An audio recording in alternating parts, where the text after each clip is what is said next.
right. Good morning, everyone. My name is Gordon Lloyd. I'm with Collicut Energy Services, and I'd like to thank you for joining our session today, Big Power for Data Centers. Today's session will run about 60 minutes, with approximately 15 minutes at the end reserved for Q&A.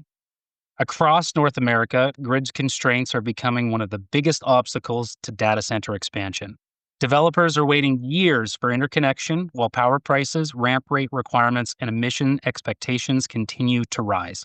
Today, we'll show you how behind-the-meter generation can overcome those limitations using proven, rapidly deployable technology.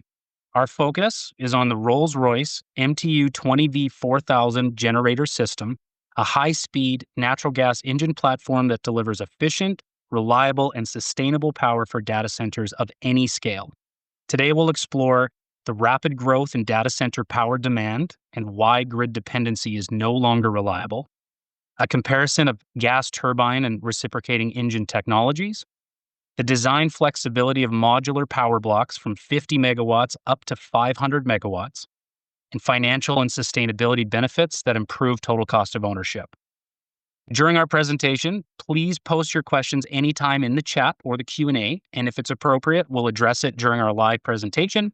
We'll have a couple moments where we'll open it up throughout the presentation, and if not, we'll come back to them during our 15-minute Q&A at the end. And with that, I am pleased to introduce our presenter today, Matthew Swinimer, Technical Sales Engineer with Collicut Energy Services. I'm fortunate to call Matthew an awesome colleague. He's a great member of our team and an awesome friend. Matthew is a mechanical engineer and an active APEGA member with more than a decade of experience in distributed generation, cogeneration, and grid interactive power systems across Western Canada and the Western United States. His work focuses on helping large power users, like data centers, reduce exposure to grid volatility while improving operational resilience and sustainability through advanced on-site power solutions. Matthew is also a featured panelist at the recent Alberta Data Center Roadmap Conference, where he contributed to the Solving for Power session discussing practical approaches to integrating natural gas, hydrogen, and hybrid generation pathways. Today, Matthew will be taking us through how the Rolls-Royce MTU 20V4000 platform is redefining scalable, reliable power for data centers.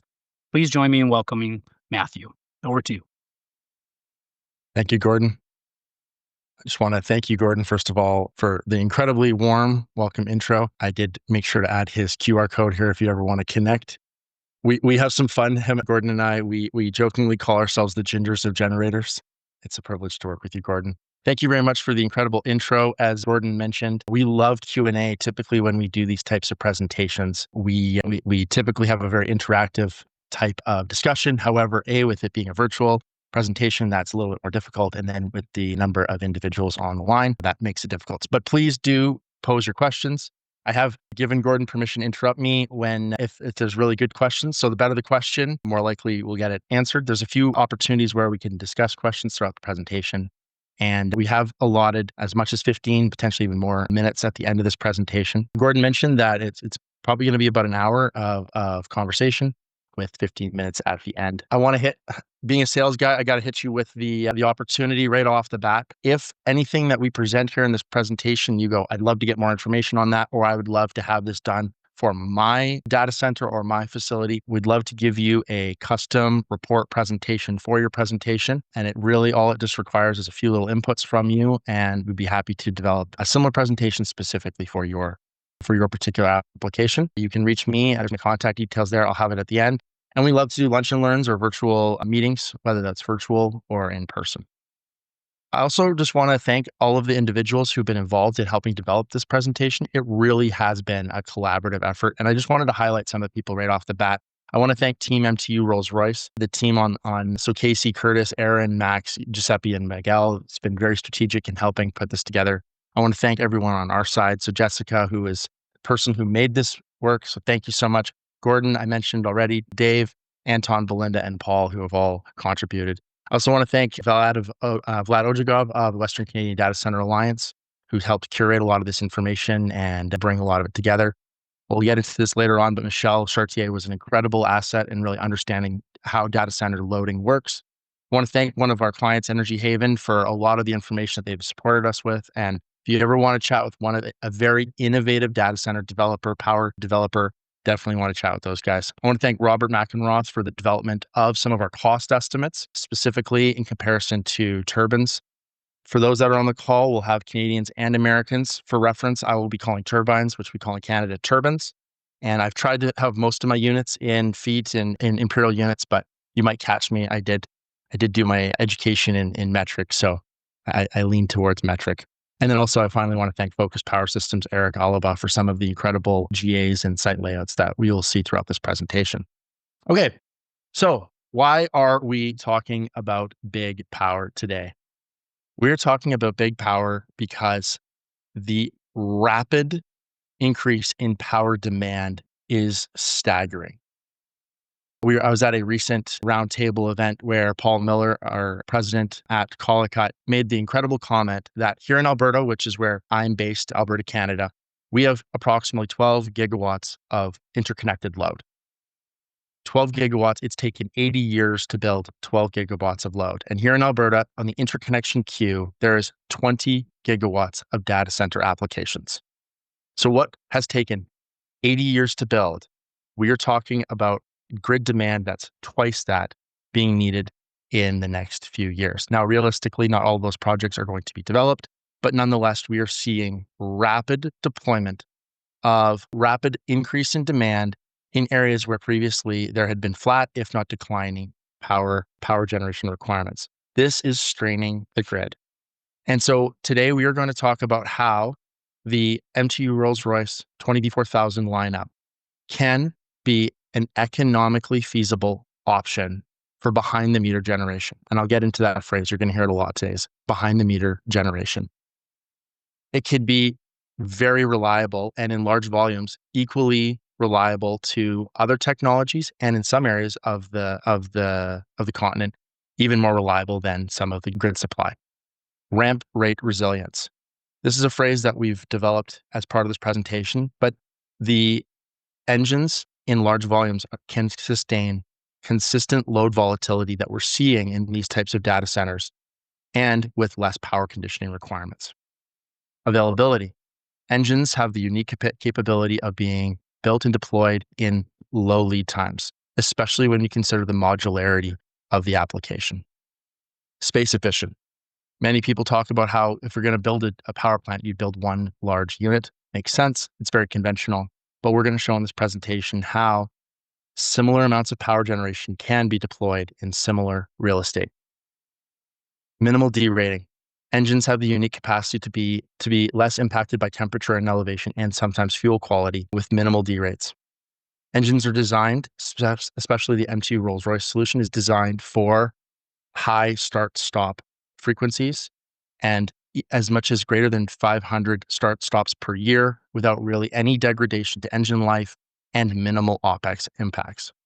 And one of the best things, especially when we talk about data centers, is engine generators have a closed-loop heating rejection system, which requires minimal water usage.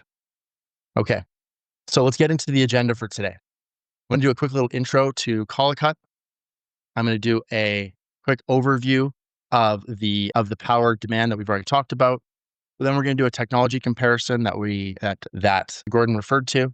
We're going to introduce the Rolls-Royce 20V4000, and we're going to talk at a very high level to some of the ways that we can package large amounts of power. And then finally, Q&A. So first of all, I just want to introduce you to who Collicut is. So for over 40 years, we have operated in the energy sector, and our entire business has been predominantly focused around the use of the reciprocating engine. One of the phrases you'll hear a lot throughout this presentation is the phrase reciprocating engine. You'll also see the acronym RICE, which stands for rotating internal combustion engine. So what you're seeing here on the screen is a gaseous rotating internal combustion engine. Anyways, going back to Collicut. So we have factory trained technicians who are continuously doing ongoing education. Though we prioritize and do a lot of work around engines, one of the things we're always looking to support our clients with is the right solution, not just an engine, or not just a generator, but the right solution. We provide comprehensive service And one of our primary goals here at Collicut is always making sure we're providing a client-focused solution. A lot of different capabilities that we have. And what you'll see throughout this presentation is our capabilities to support projects from a design and engineering, from a new equipment perspective. And one of the two things that I really want to highlight for this project is both our capabilities to provide that ongoing lifecycle maintenance and the ability for remote monitoring. Here are our current offices. Grand Prairie. We also have individuals in Edmonton, Red Deer, Calgary, Sacramento, San Francisco, Bakersfield, and San Diego. Areas that we operate, as I mentioned earlier, California, Alaska, and much of Canada. I want to introduce our partner, which is Rolls-Royce Power Generation Equipment. Sometimes if you hear me say, I'll interchange between Rolls-Royce and MTU. MTU is the company that has been developing the generators, and the parent company is Rolls-Royce. So that's why you'll hear me interchange between the two. Proud to say that Rolls-Royce Power Generation Equipment has been deployed diesel equipment has been deployed over 5,000 times at data centers in North America, with over 6,000 Series 4000 natural gas units deployed globally. And this is the product that we're going to spend most of our time talking about today, is the Series 4000 gaseous system. I've already touched on this briefly, but we here in North America and globally are seeing a dramatic increase in power. Especially where has this been seen the most is in areas of the United States, where power increase and power demand specifically for powering data centers has dramatically increased. The numbers and announcements seem to get bigger, and the number of announcements seem to get bigger on a daily basis. But here's the number one question. Why aren't they just simply connecting to the grid? That is how we have approached data centers to date. Why are we suddenly talking about behind the meter generation? And the reason why typically people get grid connected is because it has a high reliability. The grid has extreme capabilities to handle load volatility. Though it doesn't like it, it does have the ability to handle incredible load ramp rates and load volatility. It has traditionally been the cheapest power and also typically has the lowest grid intensity, which is a phrase that we'll use in reference to sustainability, which is the reference to the amount of carbon dioxide that's produced per megawatt hour. So what's the problem? The problem, first of all, is that you might have enough power generation. You might have enough supply like we do here in Alberta, but the ability to get the power to the locations where the data centers want to develop is limited. We have wires congestion. There's other jurisdictions where there just is not enough generation. So you might have enough cables or enough capacity, but you just don't have enough generation. And these two issues create a demand versus supply problem, which has dramatically increased power prices to the point where certain geographies no longer are economic for data centers to locate. I want to speak also to just generally how data centers go about locating their data centers. And let's be honest here. Traditionally, power and power supply has not been the determining factor for where a data center is located. Most of them need to have low latency and be close to where the actual demand is for that data center. So typically, we were focusing most importantly on the ideal geographic location and ensuring that the power that's being utilized within the data center is at an economically viable price. However, this has led to issues about getting timely grid connectivity, where if it is available, obviously that's the preferred scenario, and there's going to be a backup UPS and backup generation solution. Why is this again? Because we have high reliability, high ramp rate resilience, it's cost effective, and it's typically the most sustainable power. In scenarios though where the grid is no longer available, there's options where is it partially available, where maybe you can get 20, 30% of your power, where we can have some sort of hybrid solution between grid connect and a behind the meter solution, or there may just not be availability. And so we're looking at a full behind the meter solution. The question, however, is what's the reliability of that solution? What is the ramp rate resilience? What is the timing of that power? How cost effective is it? Space required, and how sustainable is it? And finally, for reference and just for background on this, for this presentation, This is typically how a data center is connected. So you have a grid connect, the power comes in through a UPS. You have unconditioned power where the power itself needs to be conditioned in some regard. Maybe there's voltage concerns or frequency issues. And the UPS is making sure that the power that is being delivered to the data center is conditioned with a backup diesel system. I want to highlight the dynamic UPS that Rolls-Royce provides, the kinetic power pack, which can combine these two items together for a very space conscious, space efficient, and cost effective alternative. And my colleague Gordon is the right guy for us, or for you to talk to if you want to hear more about the KPP. Now, Gordon mentioned that I spoke at a panel recently, and one of the questions that came up probably 6 or 7 times after that presentation is, everybody is talking about natural gas. Why are we not talking about solar, wind, nuclear, or other generation technologies? And quite frankly, it's a very good question. I think all of these have a place. Without digging into this slide with a lot of detail, the reality is that natural gas ticks all of the boxes in a timely manner where others are either non-dispatchable, they're not reliable, or their lead time is significant, or their cost and sustainability benefits are unattractive. There are multiple different types of natural gas generation technologies. You have what's called combined cycle power plant. This here is a photo of a power plant just outside of the city I live in. This is the Shepherd Power Plant in Calgary. This is an 800 megawatt combined cycle power plant. This would be considered best in class. When people talk conventionally, you talk about generating the types of power that we're talking about. Traditionally, this is what you would build. You would build a large combined cycle power plant. Why? It's space efficient.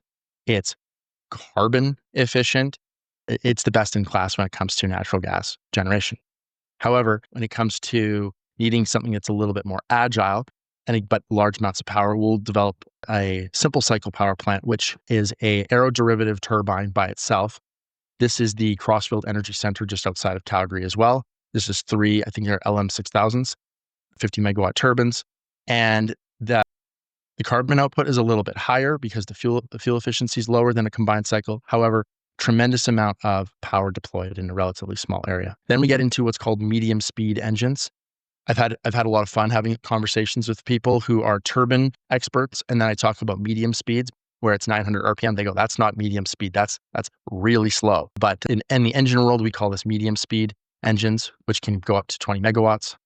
And then we get into the size range of generators that Colcat provides and works with, which is the 2.5 megawatt 20 V4000 Rolls-Royce engine, which can have a carbon output of 0.4 to 0.44 tons per megawatt hour, and then smaller engines. One of the things though I want to highlight here is that as you get smaller, the lead time to deployment can get a lot smaller. And what we're seeing in the marketplace is that the grid is no longer available. Getting large turbines in a timely manner is no longer available. Same with simple cycle. And we're even starting to see lead times on medium and high speed engines starting to extend as well. Okay, so we're going to get into the bulk of the presentation here. We're going to do a comparison for a 250 megawatt data center, and we're going to compare 3 different technologies.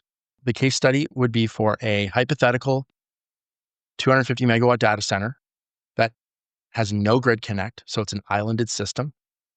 It needs power within 2 years.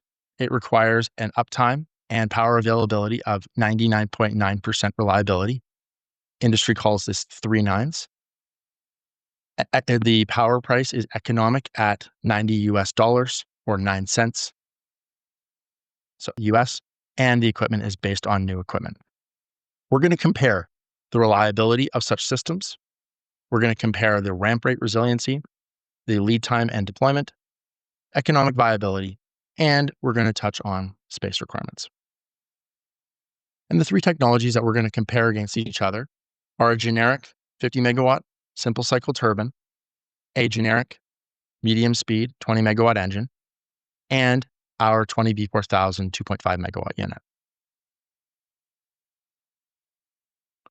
So a couple different things that I want to just highlight in terms of inputs to our model.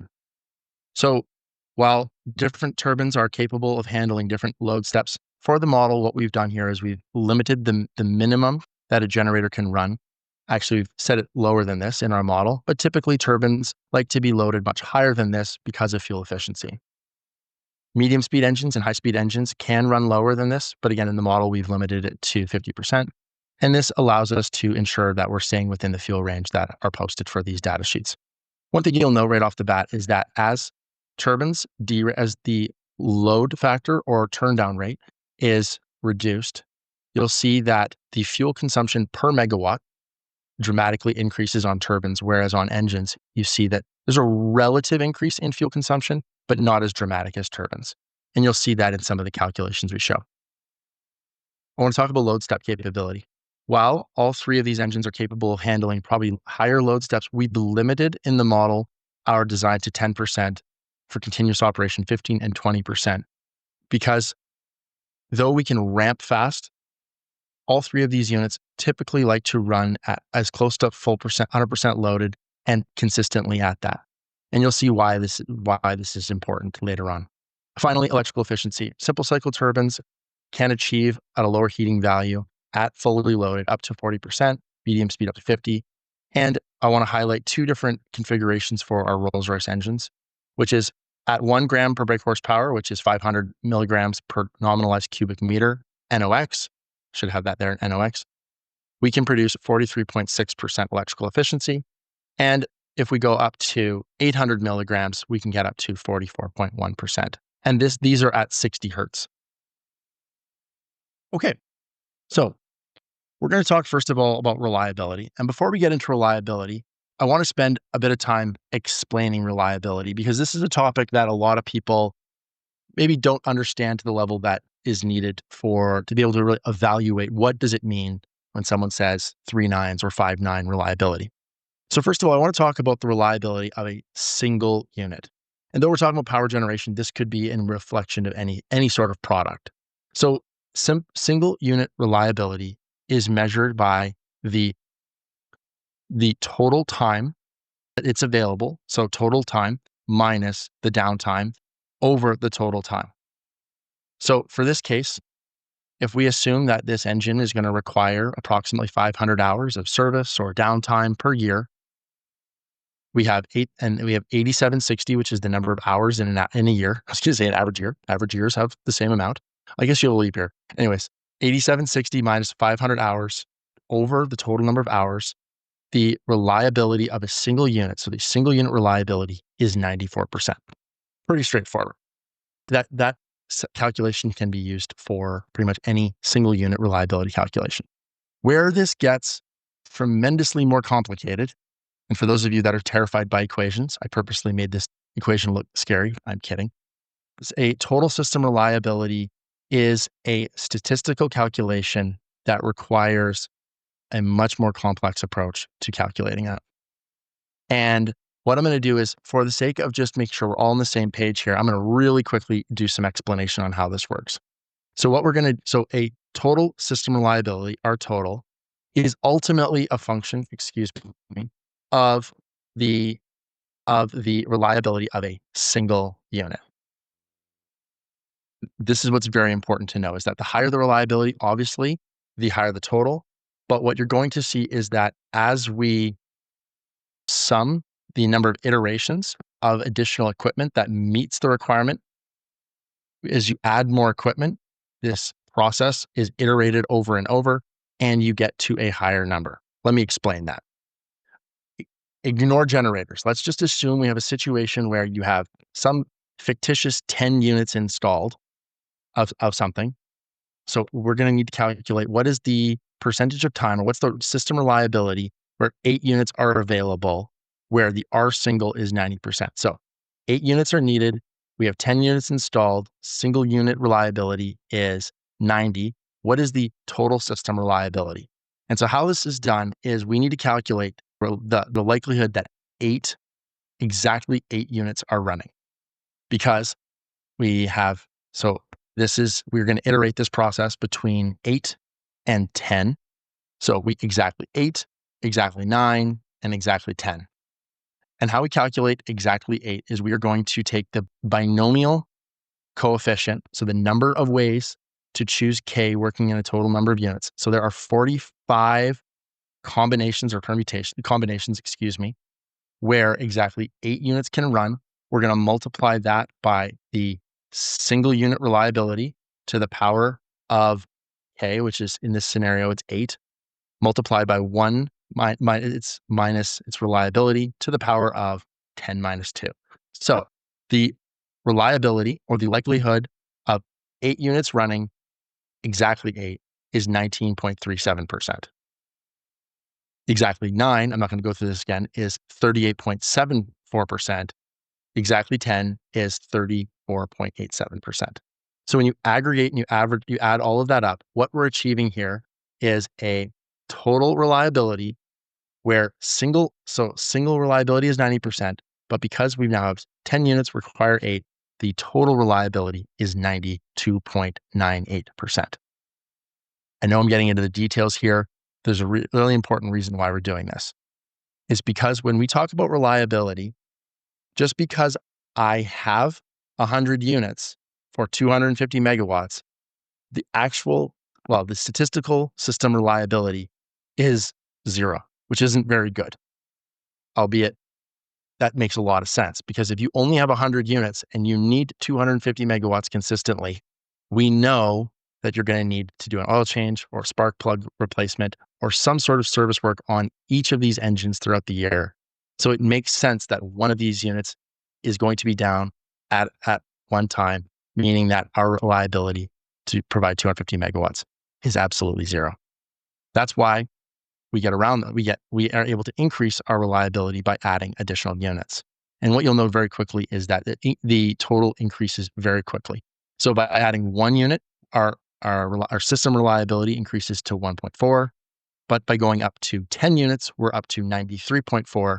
And then by adding another 5, so 115 units, we reach a system total of 99.9% reliability. What I want to show here is the power of redundant units and the power of having them paralleled to be able to meet that reliability requirement. I hope that makes sense. If you want to go through this in more detail, I'd love to find a time to meet with you virtually or individually or as a team, and we can go through the math here.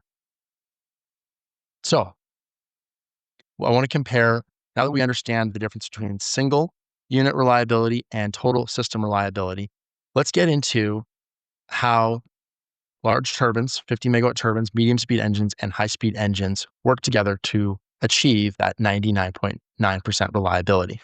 So to meet the base load of 250 megawatts, obviously we're going to need 5 of these units. We're not considering any sort of elevation or temperature derate. We're assuming that we're able to produce that full 50 megawatts. 13 20 megawatt medium speed, and I know this sounds like a lot, but 100 2.5 megawatt recips to meet that base load. And what we're seeing here is that right off the bat, the base reliability, so having the base number of units, we see approximately an 80 to 90% reliability on the turbine solution, somewhere between 40 and 50% reliability on the medium speed, and as I already mentioned, 0% reliability on the high speed Rolls-Royce solution or high speed engine solution. However, as we add additional units, you start to see this reliability increase. So as we add 1 extra unit, we go up to close to 99, and then we reach our target goal of 99.9% reliability by adding 2 extra turbines. Medium speed engines, we need to add 4 or 5 engines to hit that 99.9% reliability. As I mentioned already, with our 2.5 megawatt units, we're having to add quite a few extra engines of 15 engines. But here's the important point. If our base build is 250, we've only deployed an extra 40 megawatts versus almost an extra 100 megawatts. That results in an overbuild reduction of as much as 18% to achieve a similar reliability. This means that we can reduce our overall CapEx. And again, I want to thank Robert McEnroth for helping develop these capital estimates, where we can save as much as $100 million in power deployment to satisfy that reliability requirement. So one of the benefits of going smaller is being able to achieve a higher reliability with less power deployed and less CapEx. Okay, I want to spend some time here on ramp rate resiliency. And for those that are not aware, there are, and for the data center people on the call, I have bulked many different types of data centers into three primary categories: hosting, AI training, and AI inference. And I appreciate that that's a gross generalization of different types of data centers. But for the sake of this presentation, I wanted to highlight the three different types where you have relatively low volatility and relatively high load factor for the hosting.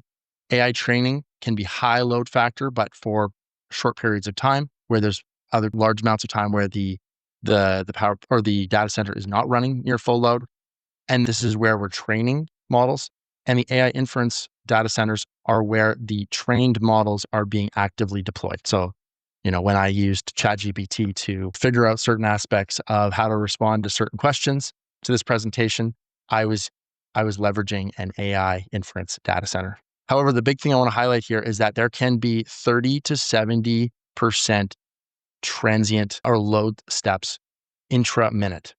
So we can see, for example, a 250 megawatt power plant or data center could go between 30 to 40 megawatts up to 180 to 200 megawatts within minutes.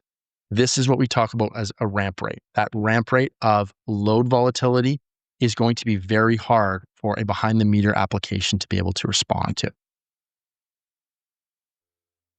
Here's three example daily load profiles.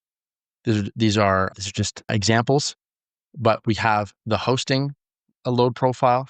We have the AI training load profile. So you can see how it's relatively consistent for hours of the day, and then it drops. And then there's some sort of other training going on, and then it drops, and then another training. Whereas inference is highly volatile and based on how it's being used by its customers. And so you can see significant volatility. But what's also important is to note is if we've installed 100% power capacity and the power plant is only using 10%, there's all of this stranded either grid connection or power generation that is not being used during this time frame. Over here is just it's a distribution of where these particular loads are showing. So you can see the AI, the hosting load is relatively consistent in the 70 to 50% range, whereas both the AI inference and the AI training distribution are quite varied. Okay. What we did then is we compared the three behind the meter technologies if they were to be directly coupled to the load. And I want to just emphasize, we assumed that the load of the power plant would be directly supplied by the generation.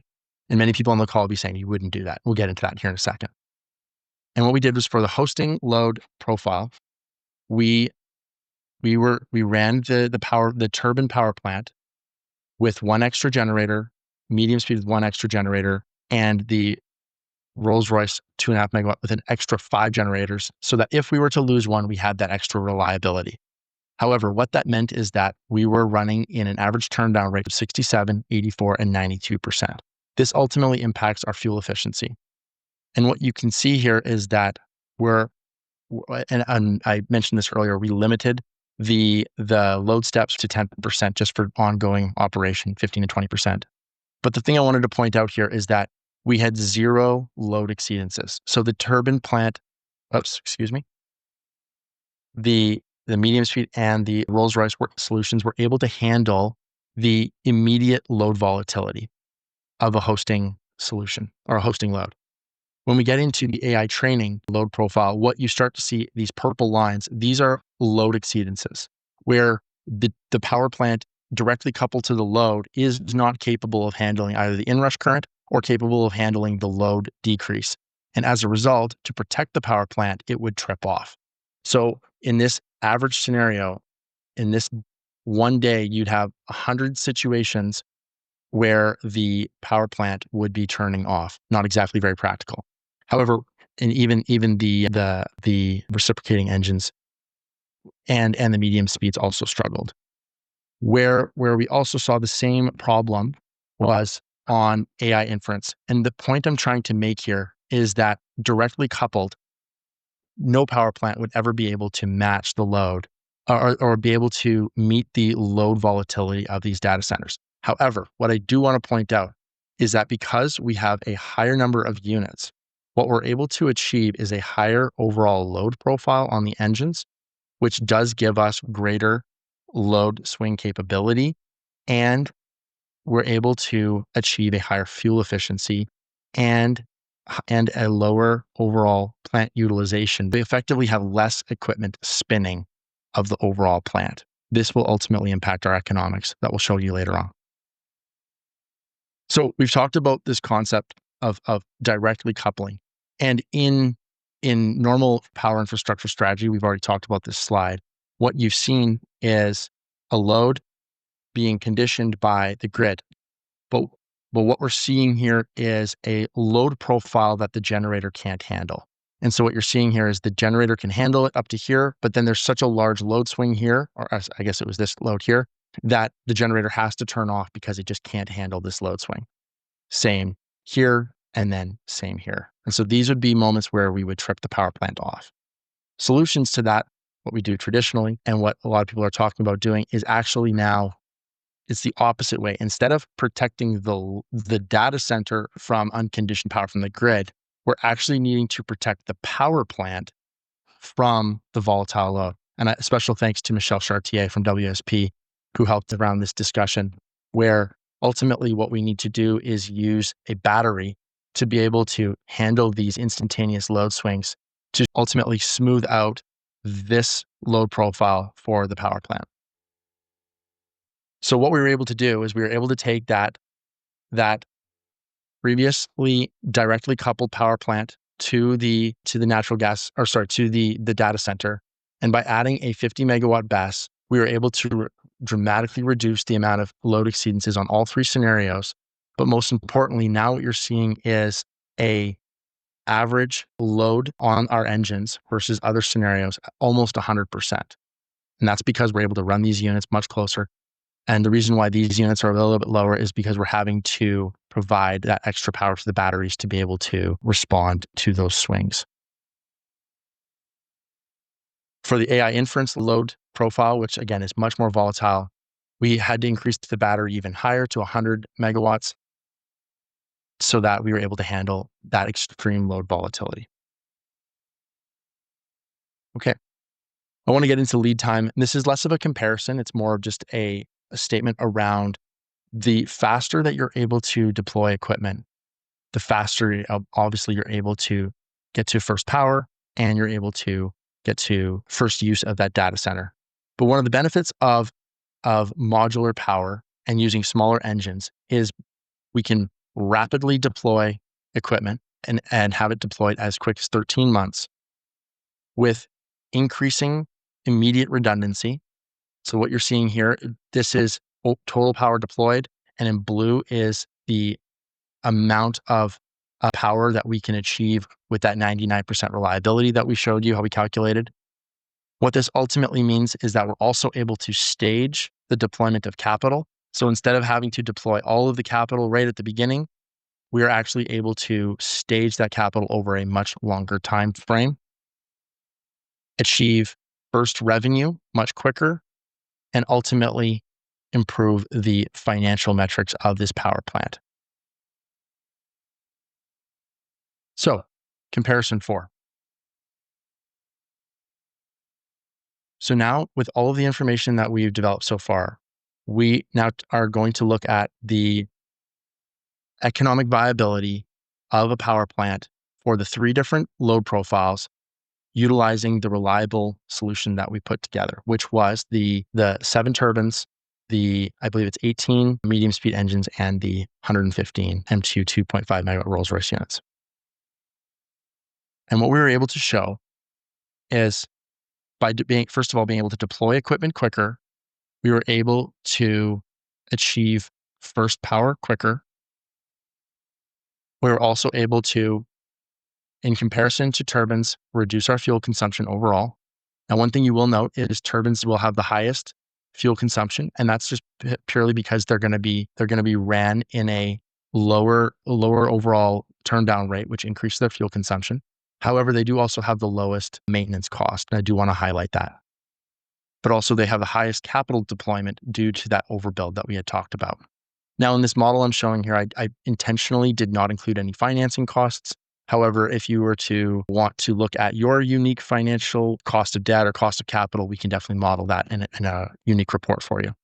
But what you'll notice is that engines both were able to achieve dramatically lower overall levelized cost of power or total cost of power.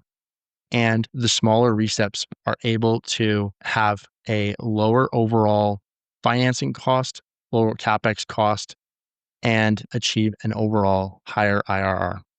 So what we were able to show over a 25-year period is that the high-speed solution for this 250 megawatt power plant was able to achieve an IRR of 17%, a simple payback over 8 years, and with an NPV at a 5% discount of $666 million over that term. Medium speeds 14 and simple cycle turbines at 9%.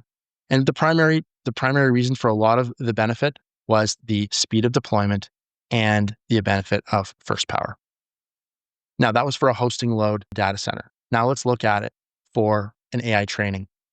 And what I wanted to highlight and what I want to point out here is that the AI training has a similar overall similar power consumption to the hosting. And we'll get into that in a little bit here on the AI inference comparison. But what you're seeing here is a similar scenario where the fuel on the turbines was the highest, the O&M was the lowest. But again, what we're seeing here is quickest power to market and revenue generation on the high-speed solution. So overall slightly lower overall IRR in comparison. And one of the things I have not included in the calculations is the cost of the battery and any sort of power conditioning that was required, which would ultimately reduce this a little bit further. Now, this is where I want to speak to AI inference data centers. And this is where the economics really get impacted by that overall lower utilization. Some people will call that stranded power. And so what you're seeing here is much less fuel consumption in comparison to the other two. And while that looks good, the reality is the reason why it's lower is because we're just not generating as much power.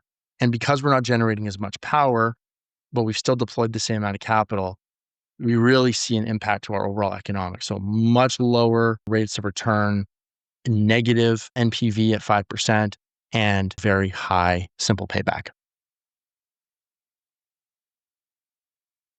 Finally, let's compare space comparisons. I want to thank Eric Olibaugh from Focus Power Solutions or Systems, who is able to supply these two general arrangements. What you're seeing on the screen here is a 2x1 combined cycle power plant. This is a 50 megawatt and a 50 megawatt aeroderivative turbine that would supply 125 megawatts of power. And what's incredible is that in that same space, we're now capable of deploying 125 megawatts worth of modularized 2.5 megawatt units into that same space.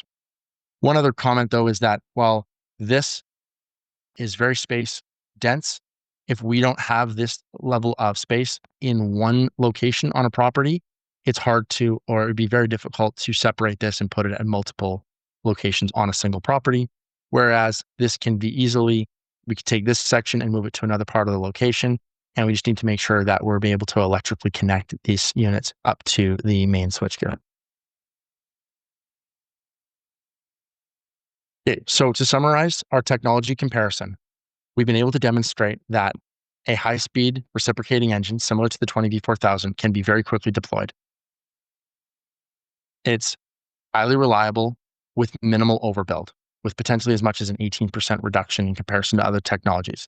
It has ramp rate resilience that can equal, if not be increased in comparison to that of turbines and medium speed engines due to the number of engines. Caveat obviously being that we're probably going to need to look at battery solutions to support that for highly volatile loads. It is cost effective. I didn't really get into this, but because of the high fuel efficiency, we are able to be sustainable in terms of CO2 output. And one of the wonderful things about this equipment is that it can be easily redeployed. So I want to spend some time getting into the technical details. And I've highlighted this 43 points. Yeah. If you don't mind, let's just jump into Please. couple of questions I think are probably That'd be pertinent before we dive in. So we had one question earlier with regards to the comparison of the size.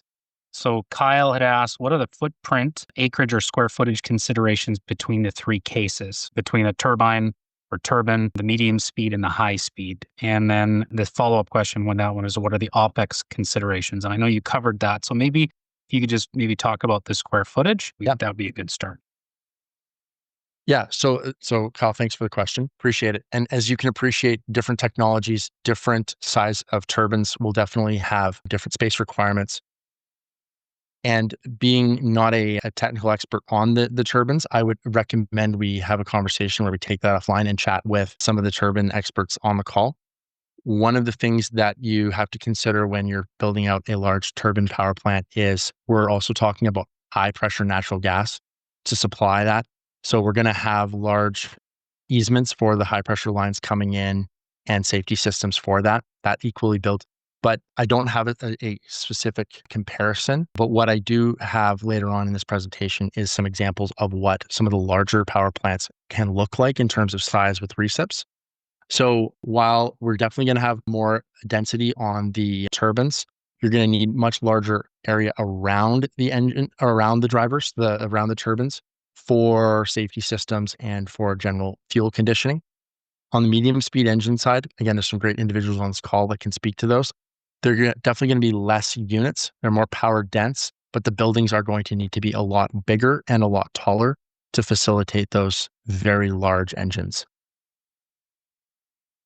Awesome. Good stuff. Thanks you, Matthew. The other question I thought was pretty interesting here, just regards to the demand that we're encountering. And it was around just this hybrid approach. So when I think it was Yudvir, forgive me if I'm pronouncing your name wrong. Thanks for your question. I said, what do you do with so many of these units when, say, 10 years grid power is available and you no longer need this power and the life of the engine continues to be available for 20 to 30 years? How would you manage that hybrid approach, Matthew?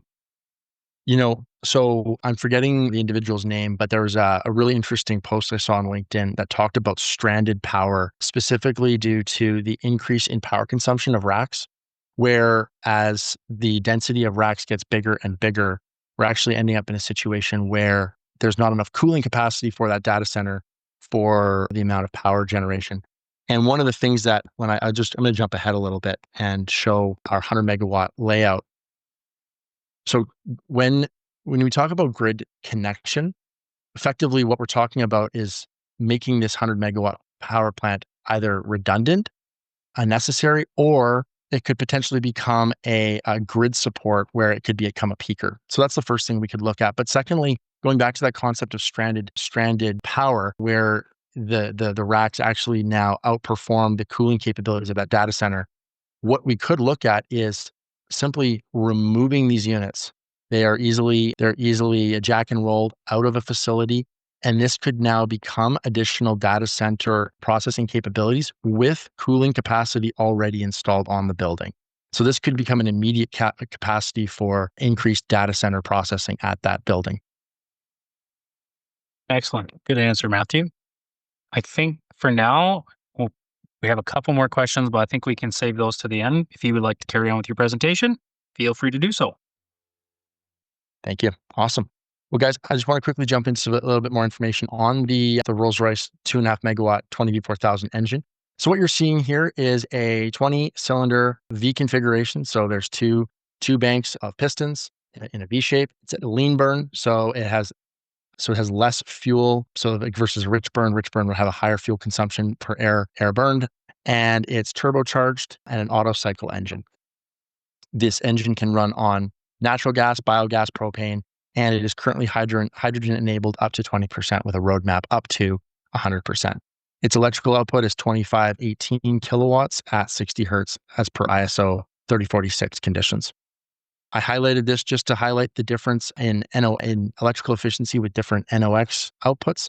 So what you're seeing here is for a 60 hertz application at 1 gram per brake horsepower or 500 milligrams per nominalized cubic meter, or for those of us here in Alberta where they use the grams per kilowatt hour or kilograms per megawatt hour electrical. So this is about 1.35. Lots of different units are used. And then there's PPM. I haven't even referenced PPM. And I did mention that there's a higher electrical efficiency that we have 44.1 when we get to that 800 milligrams per milligram cubic meter. One thing I want to highlight at this stage is that every jurisdiction has different regulatory requirements, and we can either achieve that with base engine configurations. For example, we can go down to 250 milligrams or half gram per brake horsepower NOx, or we can add an after treatment system to be able to meet your regulatory requirement. We do this a lot in California, where we'll support the permitting applications. I believe the acronym or the governing body is CEQA. My colleague Belinda Gordon is the absolute expert in this topic. If you're looking to understand U.S. permitting requirements, I highly recommend you connect with Belinda. Let's talk about, in the last few minutes that we have, let's talk about different packaging options. I want to speak to two different types. On the left here, what we're talking about is a modular enclosure style, where the generator and its balance of plant are built into a very a very tight enclosure. The benefit of this is that it comes all in one unit and there's very minimal on-site work. The downside is that we get the equipment and then we package it. So there can be an impact on lead time. And sometimes there's also limitations to maintenance. For example, being able to maintain a generator in this is a lot simpler than maintaining a generator here. This, however, is an example of a powerhouse. I want to say thank you for Interstate for the project that they did. This is a 3 by 2.5 megawatt power plant that Interstate, our sister distributor, helped install or develop. And this is what it can look like from the side. So you've got your engine, you've got your silencer, you've got your exhaust run, and you have cooling or emissions control, or potentially even this could be an absorption chiller system on the roof. So I really want to quickly go through some of the different ways that we can package these units to be able to deploy rapid amounts of power that we've been talking about. So this is a 50 megawatt solution where it's actually a 60 megawatt system. So you've got 6 units, so it's 12.5 megawatts per hall. And together that it's actually a 60 megawatt system. So it's 50 plus 10 for reliability. And how we synchronize this is we're generating at 13.8 kV. We synchronize this all onto a single bus through switchgear, and then we'll transform this up to 34.5 kV or whatever voltage either the grid or the data center wants to accept that voltage at. The benefits of this is that we're able to order equipment while the building is built, and we're able to then deploy equipment within that 13-month time frame for first power and 16 months for the full plant, based on first power achieved 13 months from PO. I want to speak to a 100 megawatt design. And again, I want to thank Rolls-Royce for helping to develop these designs. So what you're looking at here is 4 halls or 2 halls per building. And there is 11 units, 2, 4, 6, 8, 10, 11 units. Yeah. So that is 27.5 megawatts per hall. So again, there's an extra 10 megawatts in this overall plant for 100 megawatts. So there's 100 megawatts within 500 feet by 200 feet, and not including silencer stack, we're somewhere between 24 and 28 feet high. Again, scheduling for that. So from PO, first power 13 months, and we could have this fully deployed, assuming the building is built and installation of the equipment. Installation plus commissioning of each unit is about 2 months, but this can be done in parallel, and that time is relatively conservative. And finally, I'm just conscious of time, the 500 megawatt option, which consists of 10 of those plants that we just demonstrated. So for 500 megawatts would fit into a dimension of approximately 1,400 or 1,500 feet by 426 feet with a height of 24 to 28 feet tall. Now, the beauty of this, again, as I mentioned earlier, is if you have a part of your property where you could fit half of this and you have another part of the property where you could fit the other half, this is very easily separated and moved. And all you need to do, I know it sounds simple, but the big item would be ensuring that you have fuel in to those different locations and electricity out coming into the primary switchgear. And how we would do this, and I'm not trying to underestimate how much power this is a lot of power. And to do this, we would have to increase the voltage of each plant up to at least 230 kV. So we transform up to 230 kV, and we would bring that into a common bus at 230 kV, which we would then distribute to the data center or potentially to the grid as well.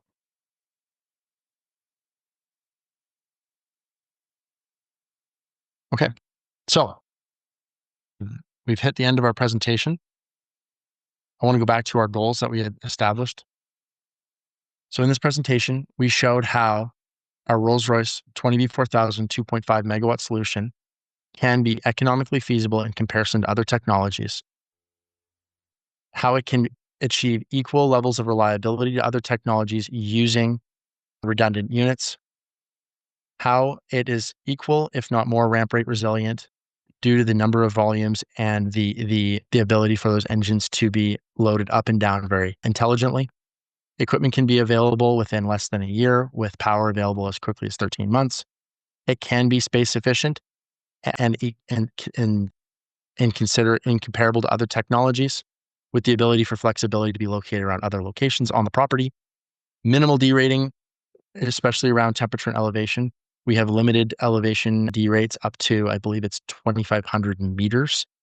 So it's like 7,000 something feet before we actually start to see a D rate for elevation. We are designed for frequent starts and stops, which these types of systems we would see. And because of the closed loop heat rejection system, we're able to achieve this with minimal water. Before I pass it over to questions, I did want to just remind us that if you found this presentation informative, and if you wanted to have a similar comparison done for your site or for particular 3 technologies, we'd be happy to provide a similar report or presentation to you and your team at your convenience. Pretty much all we need is your load profile and a few economic inputs. Love to be able to connect with you. There's my contact details, and be able to do a lunch and learn, whether that's in person or virtual, and to do deep dives on anything that you and your particular system or client or site would like to discuss. Thank you again for your time, and I'll open it up to questions. Excellent. Thanks very much, Matthew. You're Just welcome. a quick timestamp note. We have about 10 minutes remaining. We do have a couple of questions that were asked. We'll flow through those. So if you guys have some additional questions that you'd like to throw our way, please feel free to post them in the Q&A or in the chat, and we'll get through them. So I think because you covered a whole slew of information there, Matthew, I'll give you an easy, digestible one for you. The question from, yes, it's our Namthak Kumar was, could you provide more insights on the type of radiator used in these generator systems? Yeah, it's a great question. One of the things we didn't get into, just for timing, is we didn't get into noise. And when we start talking about 100, 115 units, noise is going to be a big issue. And one of the biggest noise contributors is radiators. And so these types of applications, we'd be looking at multi-core horizontal radiators, where they would probably consist of somewhere between 12 to 16 fans and cores per. Actually, you know what? I think I have a slide that will speak to this. So high speed fans and lots of them. So yes, they would make a lot of noise up close, but we'd be especially looking to utilize fans that have high speed, and that pushes the frequency bands higher to a type of noise frequency that is easily attenuated. So lots of noise up front or near field, and that will support far field less noise. Let me see if I have a. So here's a slide. So what you're seeing here is a 3x3 fan system. These 6 here are designed for the HT loop. So this would be for your jacket water. And then these 3 would be for the low temperature, which would be for the turbocharger cooling of the air that's cooled after the turbocharger. Excellent.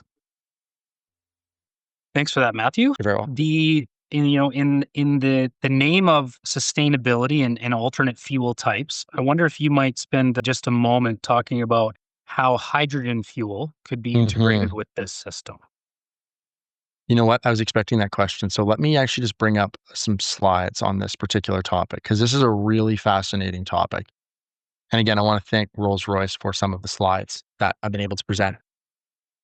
So we are able to currently blend in 20% hydrogen into a natural gas mix and able to achieve combustion in a knock-free environment. Knock being KNOCK. So knock being the premature detonation of fuel. That's what we need to consider when we're adding hydrogen, because hydrogen combusts very quickly.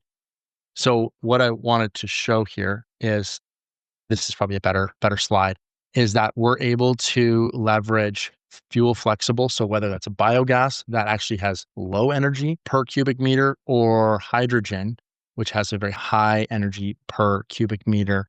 And we're able to leverage some of this more sustainable fuels that are available that can run on gaseous engines. But currently up to 20% on hydrogen. And as we develop the technology, we can get out to 100% hydrogen. And then as that hydrogen is produced in a sustainable way, that ultimately reduces our overall, what I mentioned earlier, grid intensity. Great answer. Thank you very much. Welcome. Another question on lead time. Given that we're kind of in a race for the first mover's advantage and its effect on the supply chain, from a signed PO or an agreement, and this question is from Kyle, to a ready to ship for 115 units, ballpark only qualified.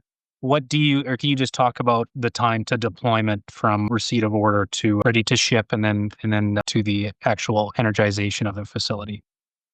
Yeah, great question. Wow, that's like a perfect teed up question, Kyle. Let me pull up a slide that speaks to that. Apologies. So what you're seeing here on this slide here, so this was for a 250 megawatt solution. So full deployment was 26 months. That's the 290 megawatts installed for 250 megawatts of 99.9% reliable power, with first power on as early as 13 months.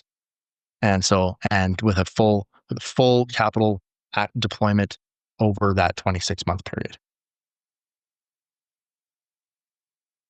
Excellent. Okay. A couple of other questions. We have one question from Afnan who says, do you pre-qualify for the AESO generation assets or fast frequency response services? Without a BESS, without a BESS, no. I think FFR requires, I think it's under 10 seconds, if I recall. So without a battery, the answer would be no. However, we do here in Alberta, and Gord can speak to this better than I can, we have numerous sites that are actually using backup diesel systems to help clients opt into the operating reserve features through some of the aggregators here in the province. So no, this technology, I don't believe can meet fast frequency response requirements, but it can meet operating reserve opportunities through ASO. Thank you very much for that. I had an interesting question from Jacqueline. He said, can you comment on the control system complexity and cyber vulnerability of this configuration versus maybe some of the other deployments? It's a very interesting question in our age of technological connection. So whenever I do a lunch and learn for engineers, I always ask all the electrical engineers to put their hand up, and I say, you're the people that terrify me as a mechanical engineer. So that's a great question. And so let's talk first to the control system. I think everyone here, regardless what technology we're talking about, specifically when we're talking about the load volatility, I think it's simple, and it's a pretty reasonable statement to say the control system and the control narrative is going to be complex. And that is something that our electrical engineering team can definitely speak to in a lunch and learn or a dedicated conversation. But yes, it's definitely going to be a complex control narrative. What is prioritized? What is not prioritized? How are we sharing the hours over units so that you're not getting a unit that's had, 30,000 hours and one's had 2 hours of runtime. So there's a lot to that. So I know that's a very generic answer, but I want to speak to cybersecurity. Yeah, that's a big question. A lot of the systems I know that we deploy we're making sure that we have that system behind firewalls, and we're making sure that we're meeting industry leading requirements. And again, that's a conversation where our electrical engineering team and Rolls-Royce control system team can definitely speak to the security compliance that they build into their control systems. Excellent. Well, we are pretty much at the end of time. I know that there are a few more questions that have popped up, and unfortunately, we're not going to be able to get to all of them today. As Matthew had mentioned, we are more than happy to connect with you directly, whether it's a lunch and learn or a virtual meeting, to discuss your projects and answer any questions you may have. So in closing, I'd just like to say thank you, Matthew. Great job today. And thank you to Thank you, my friend. everybody for joining us today. And in closing, grid limitations are driving a major shift in how data centers plan power, as Matthew described. And behind the meter generation is becoming a foundational for reliable, scalable growth. The Rolls-Royce MTU 20V4000 delivers efficient, fast, and sustainable power that can be deployed quickly to meet your goals. We will send out a link for this recording and our contact information shortly. And on behalf of the entire Collicut team, thank you very much for your time and your interest today. Thank you.